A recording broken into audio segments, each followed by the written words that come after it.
2001 എന്ന് വർഷം ഇറങ്ങിയിട്ടുള്ള സിനിമകളിൽ ആദ്യ 10 സ്ഥാനം വരുന്ന സിനിമകൾ ഏതൊക്കെയെന്നാണ് നോക്കാൻ പോകുന്നത്. അപ്പോൾ 10ാം സ്ഥാനത്തുള്ള സിനിമ എന്ന് പറയുന്നത് ദിലീപ് നായകനായ സൂത്രധാരൻ എന്ന് പറയുന്ന സിനിമയാണ്. ദിലീപ്, മീര ജാസ്മിൻ എന്നിവരൊക്കെയാണ് പ്രധാന വേഷങ്ങളിലെത്തിയത്. ഈ സിനിമ ഒരു ബിലോ ആവറേജ് ആയിരുന്നു, പരാജയമായിരുന്നു ഈ സിനിമ. 9ാം സ്ഥാനത്തുള്ള സിനിമ സുരേഷ് ഗോപി നായകനായ മേഘസന്ദേശം എന്ന് പറയുന്ന സിനിമയാണ്. സുരേഷ് ഗോപി, സംയുക്ത വർമ്മയൊക്കെ പ്രധാന വേഷങ്ങളിലെത്തിയ ഈ സിനിമയും ഒരു ബിലോ ആവറേജ് ആയിരുന്നു, പരാജയമായിരുന്നു ഈ സിനിമയും. 8ാം സ്ഥാനത്തുള്ള സിനിമയും സുരേഷ് ഗോപി നായകനായ സംയുക്ത വർമ്മയും ഒക്കെ പ്രധാന വേഷങ്ങളിലെത്തിയ സിനിമയാണ്. നരിമാൻ എന്നാണ് സിനിമയുടെ പേര്. ഈ സിനിമയും ഒരു പരാജയ ചിത്രമായിരുന്നു. 7ാം സ്ഥാനത്തുള്ള സിനിമ എന്ന് പറയുന്നത് ദിലീപും അതുപോലെ തന്നെ കുഞ്ചാക്കോ ബോബനും ഒരുമിച്ച് എത്തിയ ദോസ്ത് എന്ന് പറയുന്ന സിനിമയാണ്. ഈ സിനിമയുടെ ബോക്സ് ഓഫീസിൽ ഒരു ശരാശരി വിജയമാണ് നേടിയത്.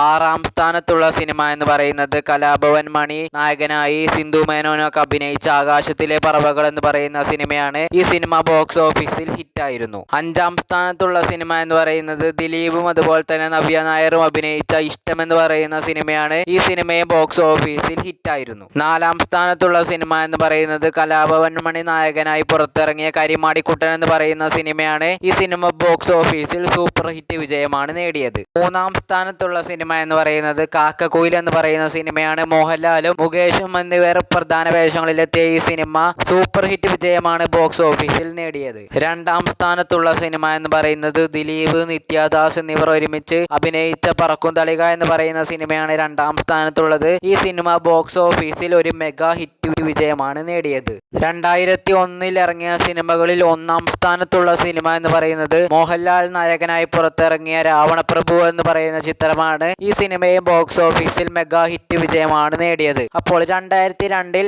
ആദ്യ 10ൽ വരുന്ന സിനിമകൾ ഏതൊക്കെയാണെന്ന് അറിയണമെങ്കിൽ കമന്റ് ബോക്സിൽ എഴുതി അറിയിച്ചാൽ മതി.